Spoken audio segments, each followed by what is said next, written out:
Hi everyone, I'm Cheryl and welcome to the Sewing Room channel. This is your tip of the week, and this time I'm going to go over decorative stitches that you may have on your sewing machine. And maybe some of you even have a sewing machine in which you can do lettering, not an embroidery machine. It's a sewing machine. So a few weeks ago, I had a tip of the week about how to add rickrack on clothing around pockets and collars, and I also showed you piping. Now I'm going to show you how you could add some extra embellishments using either your decorative stitching or maybe adding letters to the fabric. Now this fabric here is a little too busy. You don't want to use busy fabric. When you're going to do decorative stitching, you want the fabric to have either a very pale print or it's a solid fabric. Okay, let's get started. Before I show you the stitches on my machine, I want to let you know I have a Baby Lock Crescendo. It is a very expensive machine. It has close to 800 stitches on it. So the majority of you are not necessarily going to have all of these stitches. My main purpose is to show you how to get it started and how to manipulate your fabric. So let's look at my stitch screen. Here is my utility screen. And I have all these other little sub menus here. So you want to go to your character decorative stitch menu if you have a Baby Lock, or scroll to those character stitches that you have. Within this section, I have many other stitch patterns. So I'm just going to go to this here, and then it has 24 little screen pages, and I would just scroll down to what I want. So there's all kinds of stitch patterns in there. When you want to select one, it goes right there and it shows up here, and it also tells you what presser foot to put on your machine. It's also showing you that the needle is over here to my right. It's going to start on the right, so it'll let you know where your stitch is going to start so you can get your fabric lined up correctly. Now you can just keep going down to all of these other little menus here, and there's all kinds of stitching. Some of these are perfect for putting on little collars and baby bibs. I find that if you're going to do a decorative stitch on a curved area, the best thing to do is pick something that has curves in it, because then it's going to be easier to move your fabric and not distort the stitch.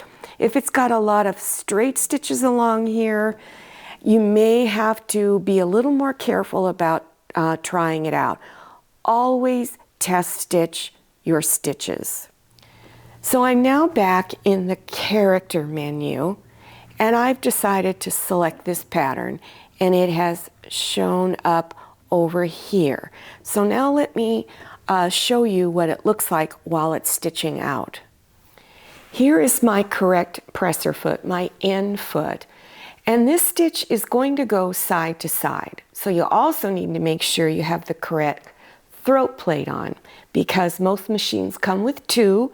One throat plate has a tiny little hole for the needle to go down through, but your other one that you need has a wide opening. If you don't switch the plate out, the first time your needle goes down, it's going to break. So double check that you've got everything set up. So I've got my machine all set up, and then all you have to do is just press on the presser foot. Now on my machine, I also have a start-stop button. So if I didn't want to use my pedal, then I would just press that button. Now while it's stitching, your fabric is going to move around. Your job is to make sure it stays on a straight line. So don't look at the needle, look at how your fabric is lined up. And just don't pull on the fabric, just guide it. And then as soon as you're done, you get to the end of a stitch, then you want to just stop at a good spot and then let it tie off itself. So I'm going to slow down, and I have a little button on my machine that I can push that will tie it off, and I just hold it down, and I'll put in about 3 stitches in place, and then I'll just cut it off with my scissors. All right, now this was pretty easy to do because it was just going to go on a straight line. But when you're sewing on a curve, that's a little more challenging. I've drawn a circle here, and I practice going around. And if you've noticed, the stitches I selected are smaller, and they have some curved lines in it, which made it easier to go around a curve. So for those of you who have never done this before, draw a circle, a bigger circle than this, that would be maybe about the size of a collar that you would be putting on a garment, and practice some of these stitches going around a circle. Now you're just going to move your fabric, you're going to just press on your foot pedal just a little bit slower and gently move your fabric so that it goes around this curve. Here is a placemat that I've done, and I combined 2 decorative stitch patterns. So this was my main one. It's one of my favorite stitches, is this one here. And then I took another little border stitch and put it on each side of it. But I want you to notice that it was a little challenging. I hadn't done it in a while. And so I was pretty straight on this one, but I accidentally got a little too far out here, and so it kind of went off in another direction. It doesn't look awful, but that's why you need to be really careful. Don't look at your needle, look at where your fabric and your presser foot is. When I'm done with any of my stitches in here in the decorative stitch area, I just say close, and it closed that sub-menu out. Now let's go to lettering. And it's got all of these different styles. These 2 here are all in foreign languages. I think it's Russian, I'm not sure. And then of course you have your Asian languages there. So I never use those because I don't know what they all mean. But let's say you wanted to just do this stitch right there. It's very, very basic. So the first thing you want to do is, if you've got any stitch selected over here, you want to just delete it, which I did. So it's clear now. So now let me spell out a word, and I'm going to spell out fat quarters. So I'm going to go F, it showed up over here. Then if you want lowercase, you go and you pick out the lowercase letters, A, T, and then to put a space in between the letters, you press this key right there, and you'll see a little space is there. Now I want to enter the word quarter. Well, I want to capitalize it. So I'm going to go back to the uppercase letters, hit Q, U, A, R, T, E, R, S. So I'm done. So I'm going to close this out. So now let's take a look at what it looks like when it's stitching out. Before I start stitching out the word fat quarter or words fat quarter, make sure you have some type of interfacing on the back. Fusible preferred. Now this one just has a lightweight, I believe, but you can use a light all the way up to a heavyweight depending on what you're making. If you were making a placemat, I would use heavy.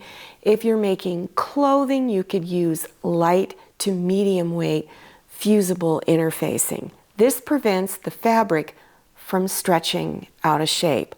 Also make sure that you've got the correct throat plate on, correct presser foot, because your throat plate could, if you have 2 different throat plates with your machine, you might have just a little hole on one, but a wide opening on the other. So for all decorative stitching, make sure you've got the wide throat plate on. So I've got this in there, lowered my presser foot, and now I'm going to stitch out the word fat quarters. Now as it's stitching, it lets you know what letter you're on. On my machine, the current letter that's being stitched is a light blue on the screen. All the other letters are darkened. So it's the light blue one is the current one. So I'm just going to go ahead and start stitching, and it's stitching out the letter F.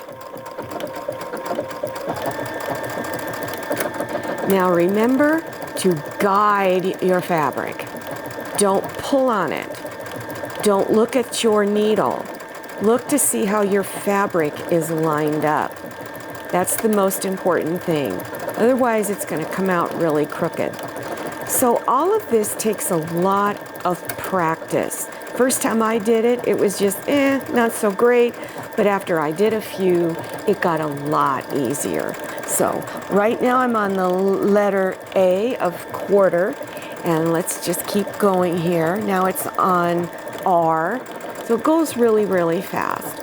One of the things I'm going to show you after I finish stitching is that you're going to have what I call jump stitches. It's going to jump from one letter to the other, so you're going to have to be cutting these off. So right now it's on the letter S, and it's going to slow down, and then it's going to tie itself off. And what I mean by tie itself off, it does a few stitches in place, then you can just use your scissor cutter. So let's look close at this. Right now you'll see what I call jump stitches. From the F, it jump stitched down to the A, and so forth in between the letters. So you'll see these. Those you need to trim off. So let me show you the kind of scissors I recommend you use. These scissors are curved, so when I turn it to the side, you can see how the point right there goes up. And they're very thin blades that cut, so it's real easy to get in close to cut these threads off. So you want to go in between and just cut them off. Now these scissors are made by Fiskars, and you can get them at Joann Fabrics and Crafts and Amazon and other sewing machine supply websites. The one thing that I really like about being able to do lettering on a sewing machine is that you can make really pretty labels for storage containers, or maybe you want to put a name on a shirt, anything, and these are really nice. So these are some suggested label names that I'm thinking about putting on some of my boxes. These are all the different letter styles that I have on my machine. So you have quite a variety. So if your machine doesn't have lettering, look at the sewing machine models that is the first level up above yours to get some of these lettering styles. If you're a beginner, you don't want to start with a crescendo. Start with an entry-level computerized sewing machine that has just a little bit of all of these. Well, I hope you found this tip of the week helpful to you, and that you try working with some of your embellishments stitches that are on your machine. Now, if you're interested in other tips of the week, you want to scroll down to the description section below your YouTube screen to the description section, and then click on the down arrow to expand it open, and you'll see other tips of the week listed there. Also, if you're interested in beginner sewing projects, I got lots of those, so there'll be some of those listed down there also. Don't forget to follow me on Instagram and check out my Facebook page. Thank you so much for watching. I'll see you next time, and happy sewing. If you like the Sewing Room channel, one of the best ways to show your support is to subscribe by clicking on that red subscribe button and give this video a thumbs up. And don't forget to click on share to share this video with your friends. And make sure you click on the bell so you receive notifications for all my new videos. I'm Cheryl. This is Manny. See you next time.